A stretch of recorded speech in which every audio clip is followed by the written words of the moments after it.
Hello and welcome. I'm going to be playing Pirate Borg solo today, and I'm going to do the adventure, I guess, that's in the core rulebook called The Curse of Skeleton Point. So I'm using Miro just to keep track of things. I've imported some maps. I've got my character sheets. Captain and crew are a set of solo rules published by some known conspirators in the Cabin Fever book. I'm not sure if I'm going to use that very much, but we'll see. And I'm going to start by first rolling up a character. So I'm going to zoom in here on our character creation sheet. The first thing it says to do is roll up your gear. So you roll a d6 for your container, and then 2d12s for your cheap gear and your fancy gear. I found a dice roller here on Miro, so we can roll.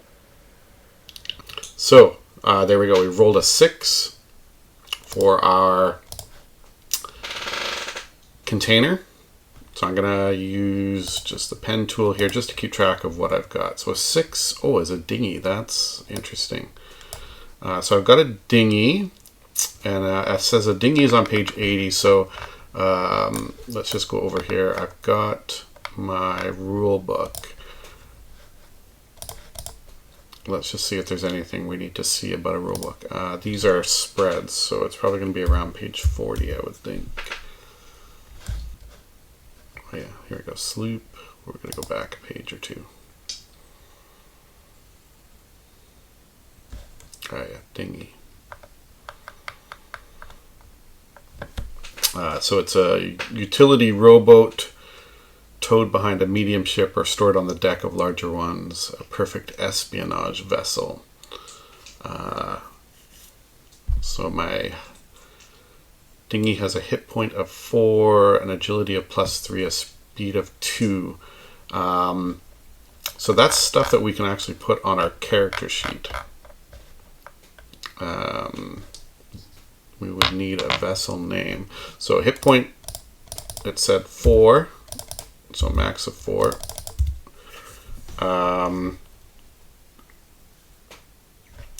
It's a dinghy.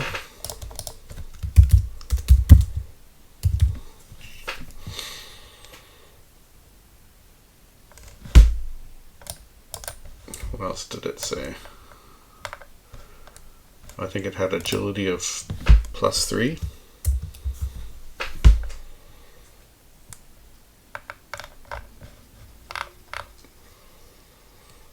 Speed of 2.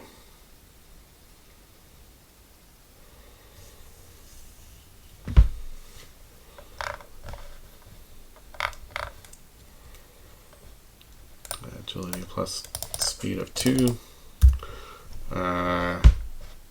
To have a crew minimum. Crew 1 of 4. So we can put 4 people, but for now it's just my character because I'm playing solo.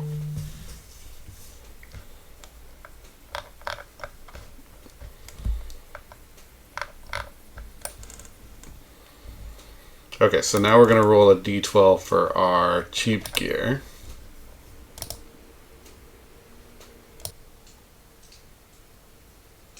So I rolled a d12 and I got a 1, which is a lantern. And a lantern, let's mark off that we got a lantern. And we got d6 hours of oil. So let's, we'll just roll a quick d6. 5 hours of oil. I'm just going to write that over here so we know that I have 5 hours of oil. And then we're going to do our fancy gear. So that's another d12.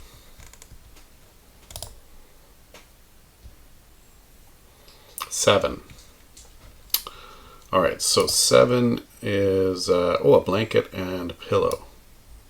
So our dinghy, things are working out. We got a dinghy, we've got a lantern, which will be good for nighttime, and we got a blanket and pillow, so we'll stay warm.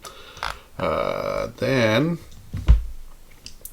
what else are we going to be rolling? So the next thing, we roll our ability scores. Did I miss anything? Container, cheap gear, fancy gear. No. We're going to roll our ability scores, which is you roll 3d6 for each of these. So let's go to our dice roller again. We're going to roll 3d6. We'll roll them, so we get 6 and 1. That's a 7. So that's going to be a -1 over here. For our strength, we'll roll again. 12. That's here. 16 here. 8. And then one more time. That's going to be way up here, +3. Okay. So, -1 on our strength and toughness. Our agility has got a 0. Presence is +2 and spirit +3. So we're going to roll now our class, which is another d6. We'll roll it. We got 2. And our classes are over here. So we got 2 is a rapscallion. So now I go and I modify some of those stats based on my class. So rapscallion gets +2 to agility. So agility is going to go from a 0 up to a 2. So I'm going to put X's where we land finally. Strength is going to go down 1. So our strength is really low, -2. And toughness is also going to go down. So it's down at a -2.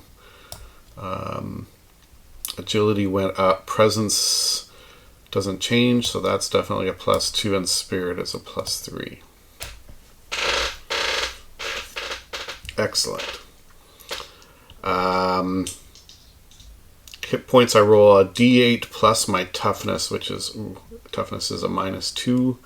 So I'm going to roll a d8 this time. I got 6 -2. That's only going to give me a 4 on my hit points. That's not great. So we're going to go down here. We got 4. I don't know what that is. I just put in there. Get rid of it. Looks like a little arrow. Devil's Luck is a D2.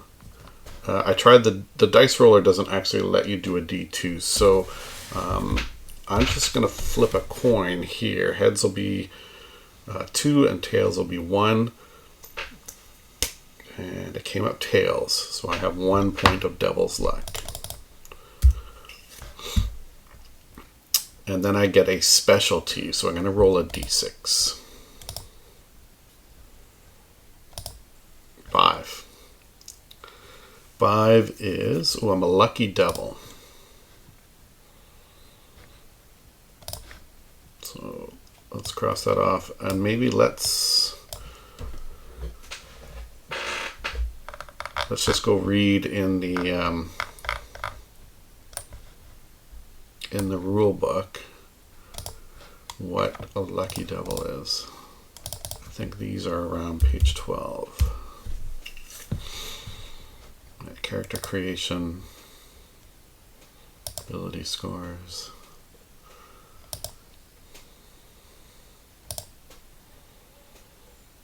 Here we go. Brute. Rapscallion.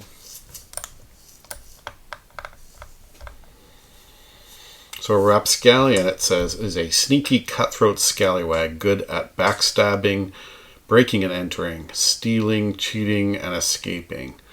Found in taverns and shadows and shallow graves. In red there, it says you're going to need a deck of playing cards. Okay. Do I start with a deck of playing cards then? The one item that I already get?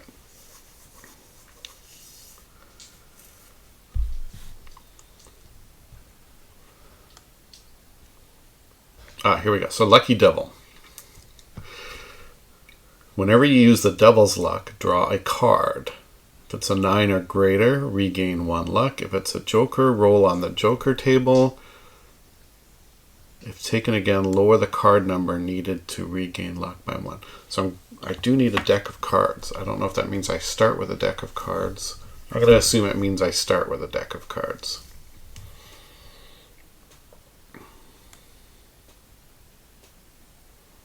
And here's the Joker table. Okay.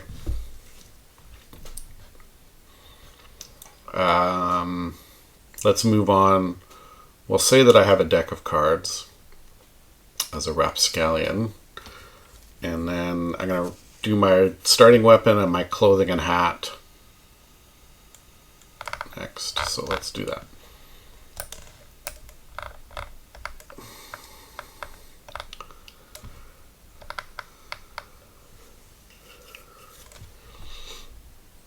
Okay, so weapons are a D10. D10 gives me a 7. So I've got a flintlock pistol.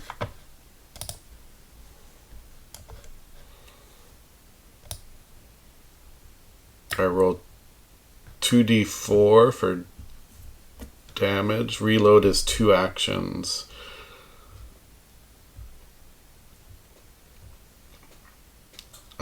I have 10 plus my presence. Presence is a +2, so I need to roll a d10. 7 plus 2, so I have 9 shots. I'm just going to write that over here in the margin. So I have 9 shots of ammo for my weapon. Clothing, d10.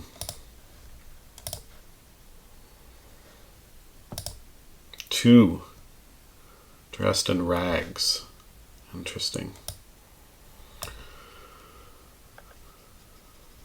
Dressed in rags. And then next up will be my hat. So we're down here on hat, which is a D12.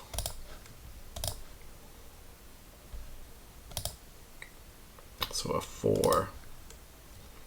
I have no hat. Dressed in rags. I guess that makes sense. And now I do my background info. So D100 for my background. And what I'll do is maybe pull that up over here.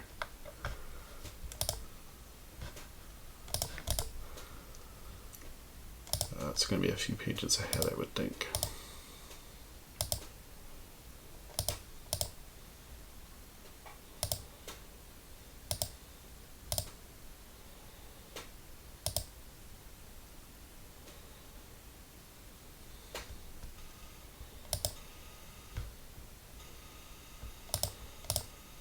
Pass it. Oh yeah, backgrounds. Here we go. So I need to roll a D100, so I'm going to put in a custom amount here, D100. Okay, I got a 79 on my D100. That is, zooming in over here, is a refugee. So I roll 2d4 for my silver, and I have strong survival instincts. So my character is a refugee. So let's go back over here, put that in, and I roll 2d4 for my silver.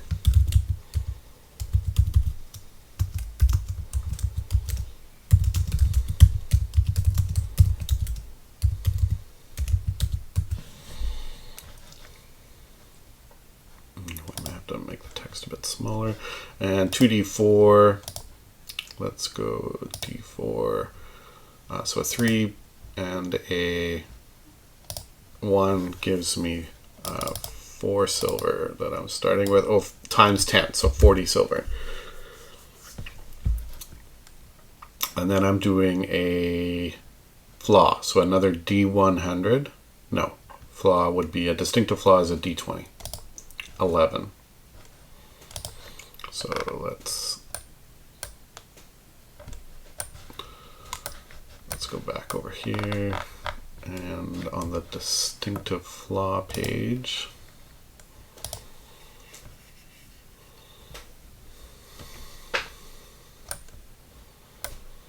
uh, 11, I am a cheater. That kind of gels with my rapscallion class, so I cheat. Now I need to do a D20 for trademark.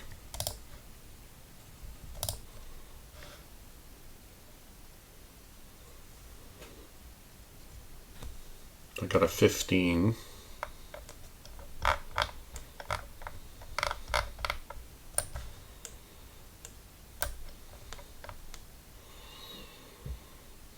Fifteen is corpulent.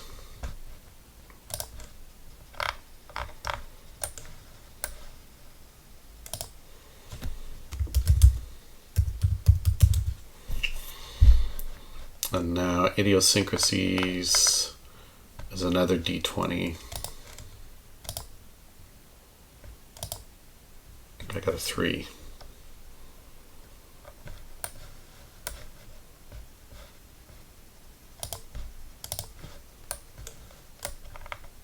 And that's going to probably be on the next page.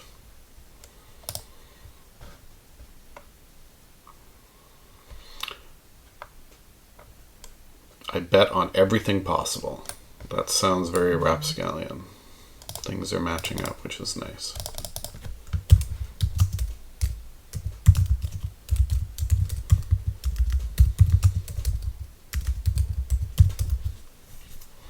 Now, unfortunate incident is also a D20.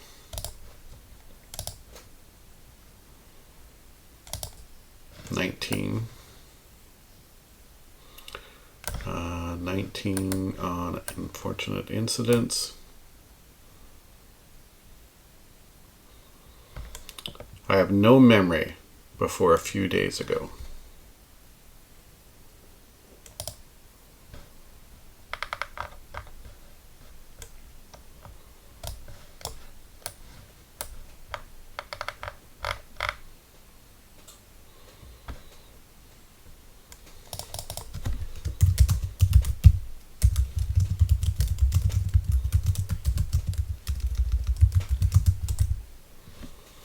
And then thing of importance is another D100.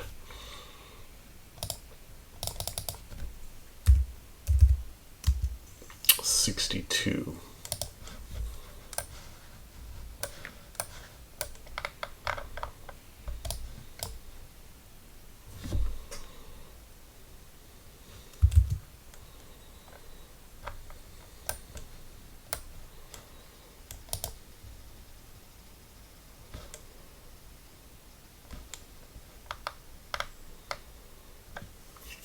Carved arrowhead.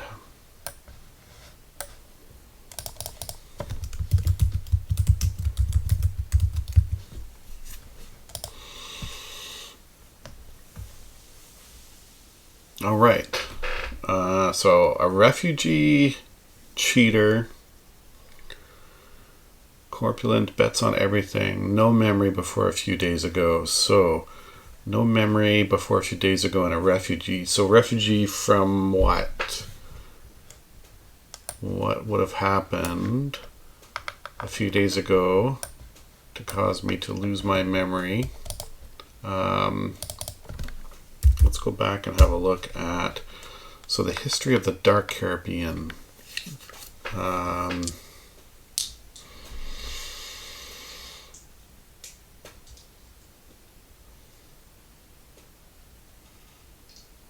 The refugee from, so Port Royal maybe being destroyed in an earthquake. I could be a refugee from that.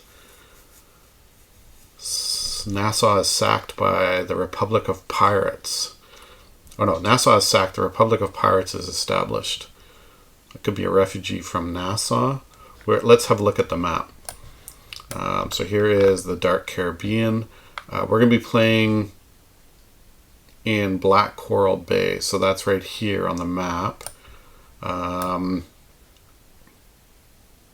Port Royal is quite far for me to get to there from here, so Nassau is not too far. Maybe a long way for a dinghy, but my character has no memory apart from a few days ago. So maybe he was in Nassau when it was sacked, got hit over the head. He's not sure what happened after that. All he knows is he ended up on a dinghy, escaping Nassau from the pirates. This is coming together. I'm not sure what the carved arrowhead means at this point, but maybe that's something we'll find out in the future. All right. Have I done everything? Background info. Character name. I haven't given my character a name. So again, in the book, there is somewhere near the end a pirate name generator.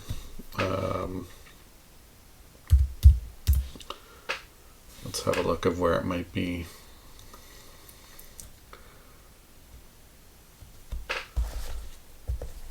I'm just going to look it up in my physical copy here. So,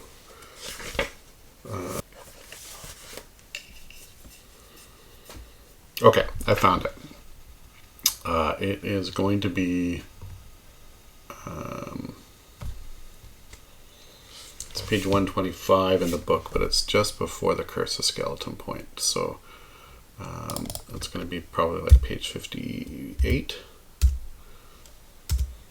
Nope.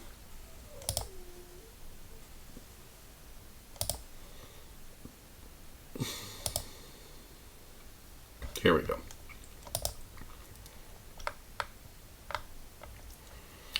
So we roll 2d6, a d66 4 times to name this lowlife. So dice roll, we're going to roll 2d6. So I got a 4 and a 3. 4 and 3 is Alvaro. Sorry, roll it again for a 26. 26, Alvaro Davies.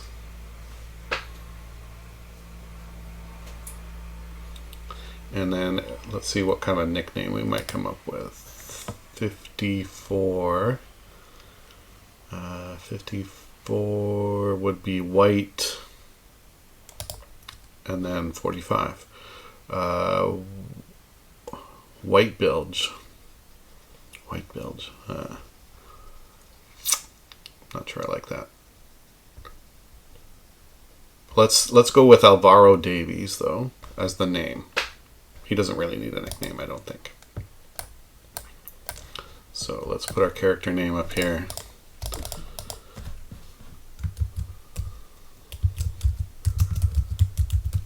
Alvaro Davies is a refugee from Nassau. He escaped somehow in a dinghy with a lantern and his blanket and pillow. Oh, I missed the fancy gear down here.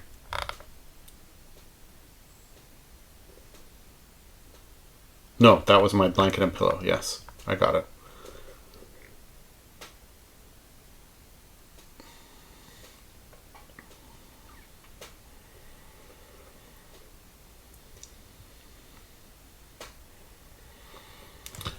So he escaped Nassau, ended up in a dinghy somehow. Doesn't remember what happened kind of before that. So he doesn't remember Nassau. All he knows is he woke up one day in this dinghy with a blanket and a pillow, his lantern, his carved arrowhead, deck of cards, his flintlock pistol, and he's going to row into Black Coral Bay. Alright, I'm going to transfer all of that information over to our actual character sheet, because this was just the character creation. So we're going to put all that over here. We already put our dinghy in. We'll have to name the dinghy.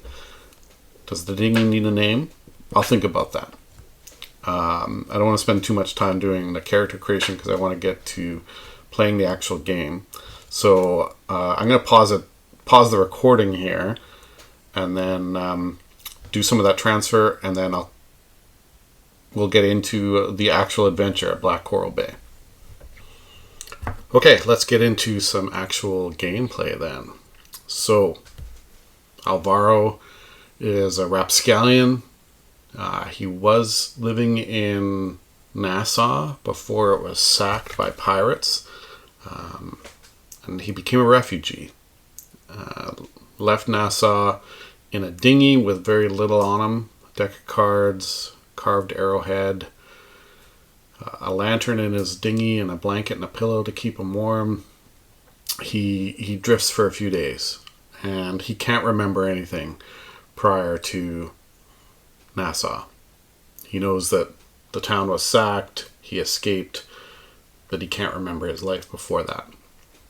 And he's drifting on the ocean, and he spies land, Black Coral Bay, and he manages to row his dinghy ashore, docking here in Coral Town. In Coral Town, it says at the docks there are currently D12 vessels. So there's a list of vessels here. So there's one vessel in the dock at all times, which is the Eye of Chaos. And the Eye of Chaos belongs to Captain Davies down here. He's one of the NPCs in this module. So the Eye of Chaos is in dock. Let's roll another D12 and see maybe what other ship might be in dock. So 8. 8 is the King of Spires, an old ruined galleon. It hasn't left the docks in years. So there's an old ruined galleon in town. It's been there forever. Not really important to Alvaro right now. He's been adrift at sea. He probably hasn't eaten or drank much.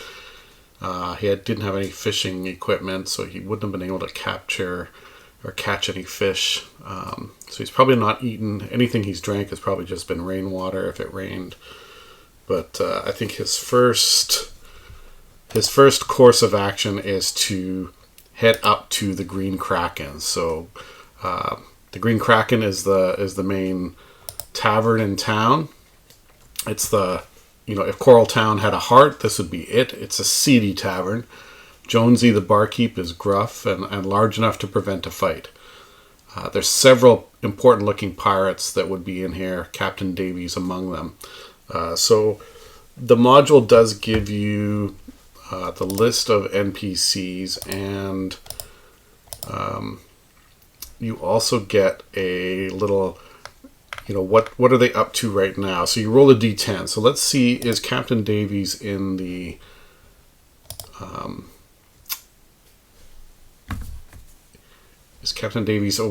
in the Green Kraken? And with an 8, he's not. He's away at sea. So his ship is not in dock. But maybe they will come back at some point, obviously. So we're not going to run into Captain Davies. The other person we might run into in the Green Kraken is the governor. And the governor's daughter has gone missing. And he's throwing money around trying to find her. So let's see if he's in the Green Kraken. So we'll roll another d10. A 9. He's not. He's not in the Green Kraken. He's somewhere else at the lighthouse. So Alvaro's going to stumble into the Green Kraken, and his main goal right now is some grog and some food. So he sits down at the bar and he asks Jonesy for grog and food, please. And Jonesy eyes him up. He's wearing rags. He's looking pretty rough. Corpulent. He's not thin, but he's been a few days without food, so he's probably lost a little bit of weight.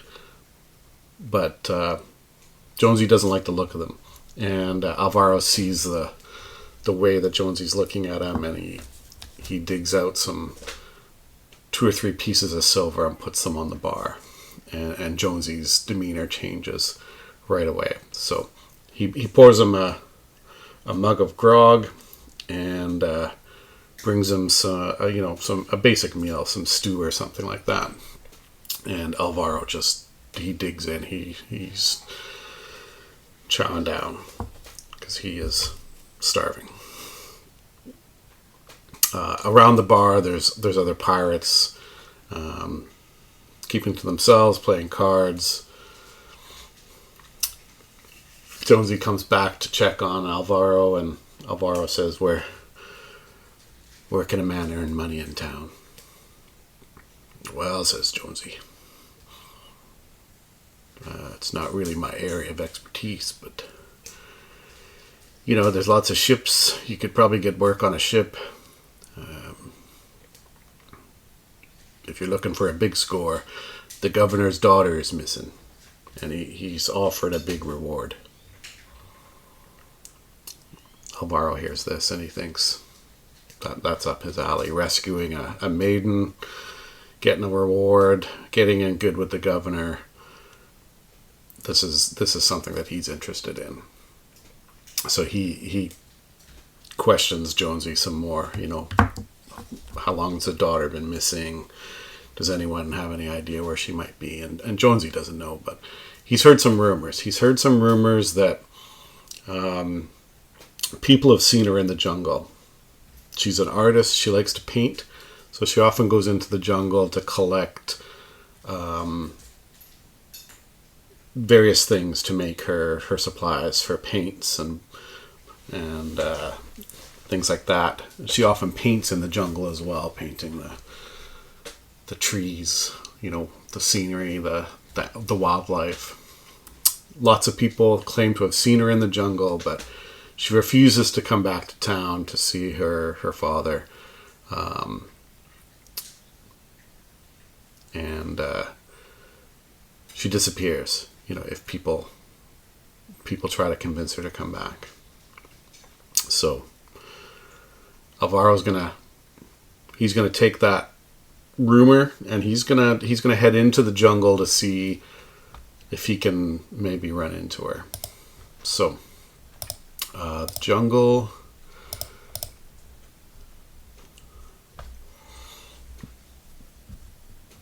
Jungle's a little bit of a scary place. There's lots of stuff going on here.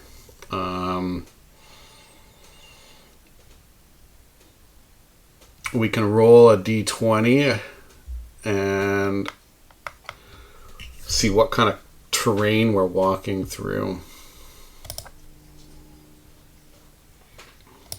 We got a 12. So it's a thick tangle of vines and brambles. And we can roll, I guess, a couple more d20s here an 11 and a 6. So a thick tangle of vines and brambles. There's a nest of a carnivorous animal nearby. And what was the last number? I've forgotten it already. Let's just roll again. 4. So, and there's an eerie fog going on. So pretty eerie looking place. And let's see what kind of encounter he might have in here. So we'll roll our d20. So he rolls and we get a 6, which is Dark Flora. So page 90. Let's see what we can dig up on that.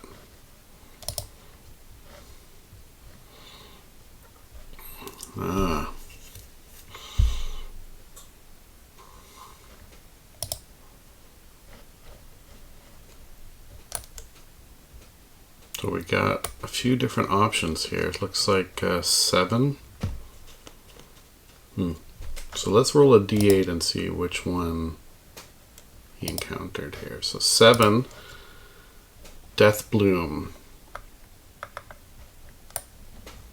Jungle flowers that resemble treasure. When touched, they explode with mind-controlling pollen, which gestates inside the host's body.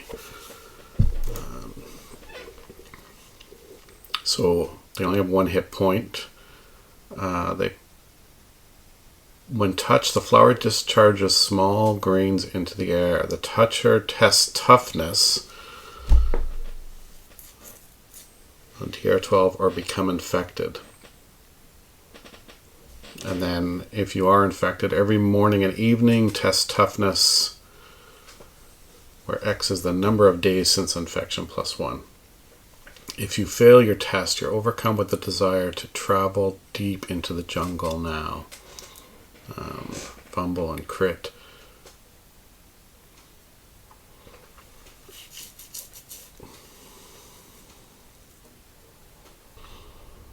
Okay, so let's we'll do our test against our toughness, which is at a -2. So in the captain and crew instructions for solo play, they talk about doing, where did I move them?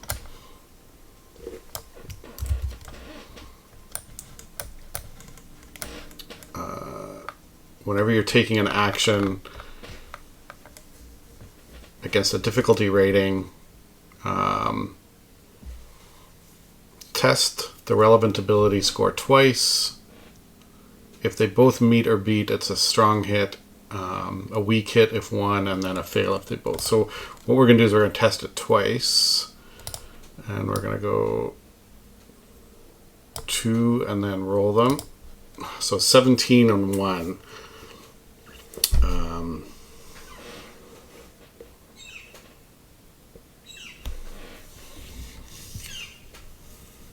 No, because I rolled a 1, is that a fumble?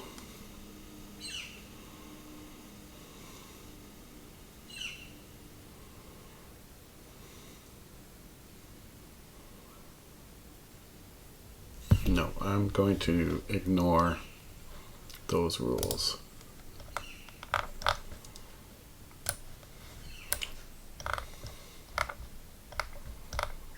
Okay, so as a reminder, our toughness is at a -2, so we're going to roll a d20, and 10 -2 is 8, so that is a fail.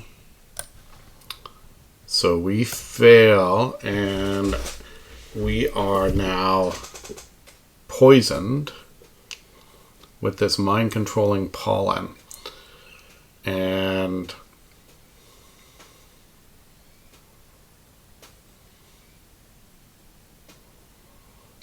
I'm now overcome with the desire to travel deep into the jungle now. So we're going to head further into the jungle. We're starting to go out of our mind.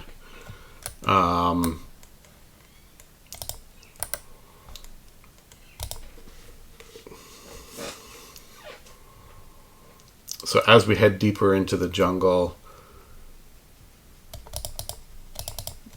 what happens to us?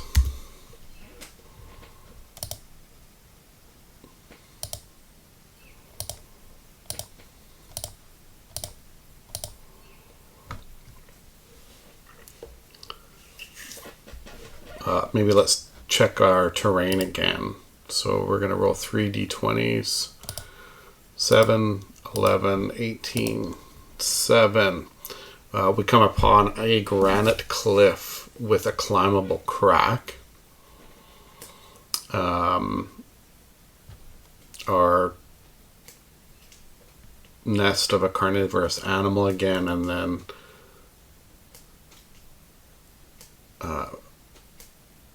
500 plus butterflies or fireflies. Okay. So I'm going to see if we can climb this cliff. And that probably makes sense for it to be a agility test at -2. So we'll see if we can climb this cliff or not. No, we cannot climb the cliff. So we are stuck at the base of this cliff. Let's see if we have another random encounter. 14 is Veronique. We find her. Veronique is here and she is painting.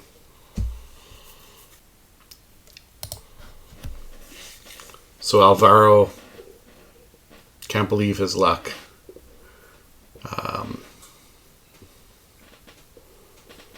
He's come across the one person he was hoping to find.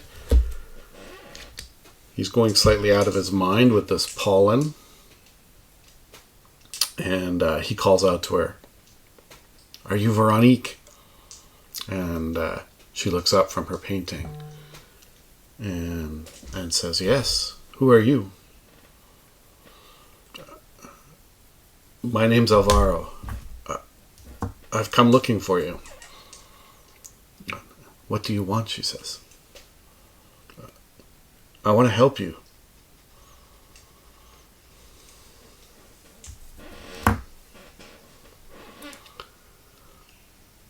"Help me how?" she said.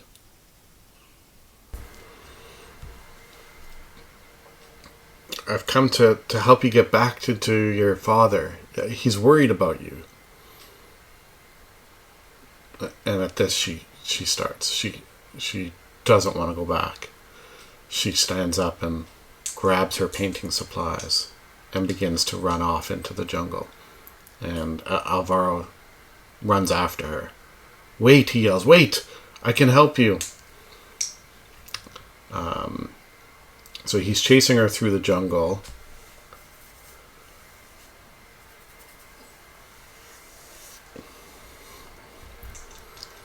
And let's see if he catches up to her. I would say that's probably, again, an agility test. So we'll roll a d20. And again, that's a fail. So she's much quicker than he is. He runs and runs, but he can't catch up to her. She disappears into the jungle.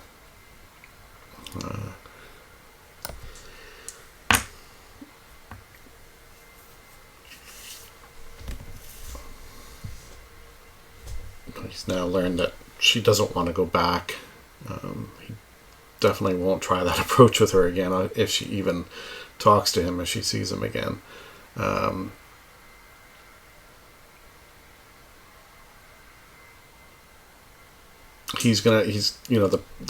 pollen is still having an effect on him. It's still wanting him to go deeper and deeper into the jungle. So let's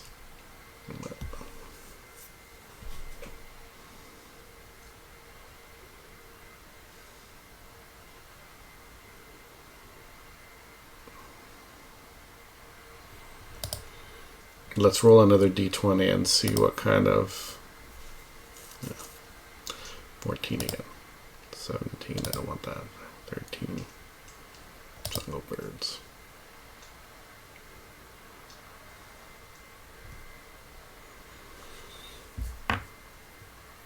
Okay, so a 5 is zombies. So as he's continuing to search the jungle for Veronique, now he's run into some zombies. And we can maybe have an encounter.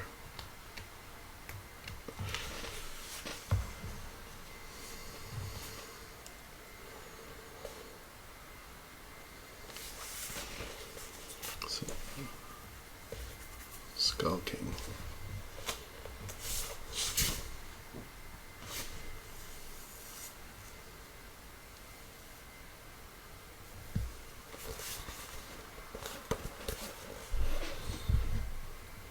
Okay, so let's go to the zombie page. It's gonna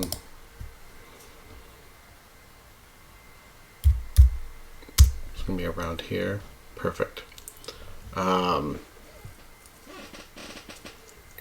Let's go easy on ourselves since it's our first encounter, and we'll just do the lowest level zombie, a bilge rat. So hit points of 5.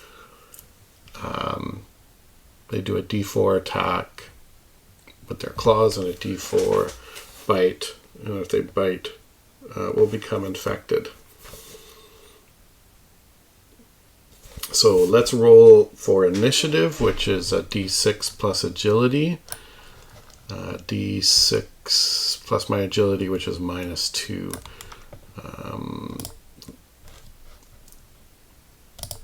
So 1. So the zombie goes first.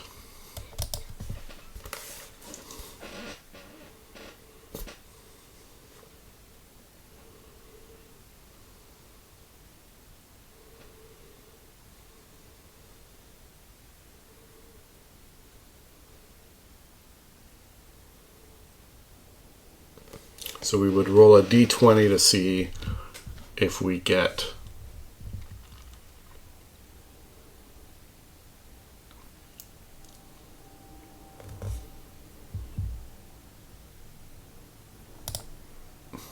Is that right? Do we roll? Players roll for attack and defense in combat. Enemies don't roll. Okay, so I'm just defending. I roll a d20. I got a 14, and even with my -2 from my agility, that's a success. It's a 12. So Alvaro manages to evade the zombie. He pulls out his flintlock, which is loaded, and he attacks. So he'll roll a d20. It's a ranged attack, so I'm going to use my presence, which, unless my presence is it's +2, so that's a 10. So he fires once and misses.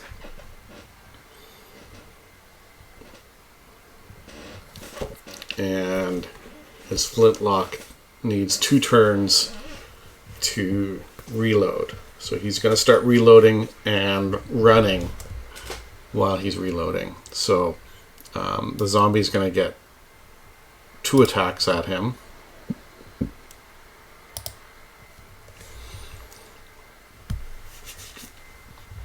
So we'll say the zombie has caught up, does a claw attack, and they hit him. The zombie hits him, d4 +1 damage.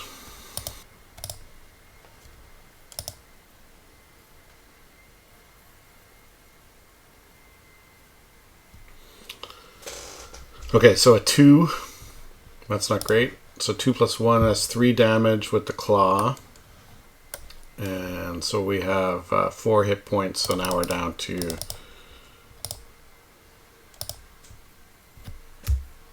1. 1 hit point. That's not great.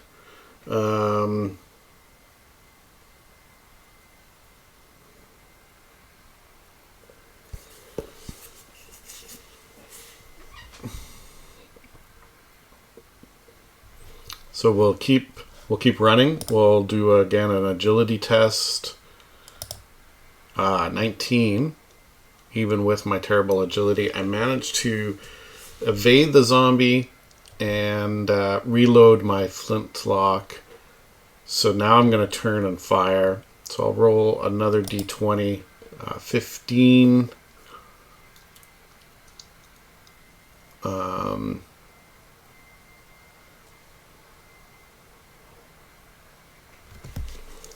15 with a ranged attack. I use my presence. That's +2, so 17.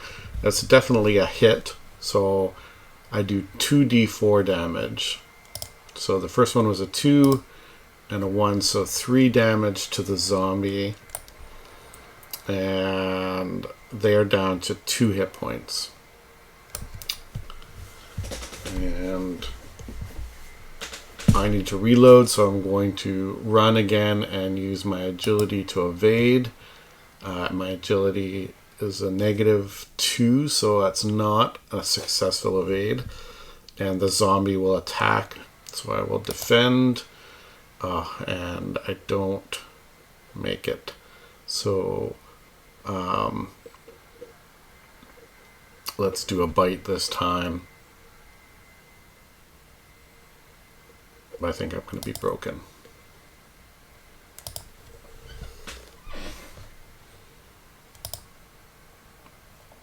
Yeah. I'm dead.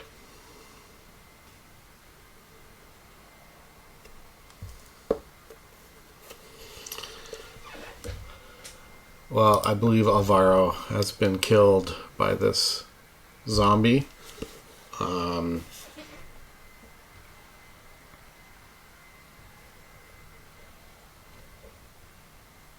He could turn into an undead. Maybe that's a good place to end. So, unfortunately, he did encounter Veronique. He managed to scare her off, and then was killed by a zombie, unfortunately. All right. Anyway, that's my first attempt at soloing Pirate Borg, and using Miro actually wasn't too bad. I think I'm starting to get the hang of it, and we'll think about what happens to Alvaro, whether he turns into an undead and comes back to life, because in Black Coral Bay, nothing that dies stays dead, according to the module. So yeah, Alvaro may yet return. Maybe he will still have a chance to do something on this island, but maybe we'll wait and see what happens to him next time. Thanks, everyone.